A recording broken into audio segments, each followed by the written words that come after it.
చూడండి ఈరోజు ఇంట్లో ఉన్న దొండకాయ ఏర్లు అయితే చక్కగా ఇలా పాకిచ్చాను. చూడండి ఫ్రెండ్స్, ఇప్పుడైతే బాగా కాస్తూ ఉన్నాయి, సీజన్ కదా.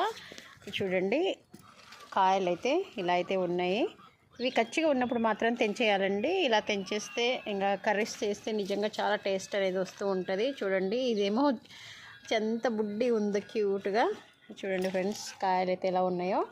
చక్కగా మనకు ఇంట్లోనే ఈ విధంగా పందిర్లాగా చేసుకుని చూడండి, గోరింటాకు చెట్టు పైన కూడా నేను పాకిచ్చాను. చూడండి ఫ్రెండ్స్, ఇదొకటి మీకు చూపిద్దామని అయితే చూపిస్తున్నాను. అదేంటంటే ఫ్రెండ్స్ చూడండి, ఈ విధంగా అయితే వస్తున్నాయండి కాయలకి. చూడండి ఎలా ఉన్నాయో. ఇలా అయితే ఇవి నాటుకుంటే అనుకుంటా నేనైతే మ్యాక్సిమం. చూడండి ఫ్రెండ్స్, చూడండి ఇలా ఉన్నాయి కదా. ఇవి మనం నాటేస్తే చక్కగా మనకైతే చెట్టులాగైతే మొలుస్తుంది.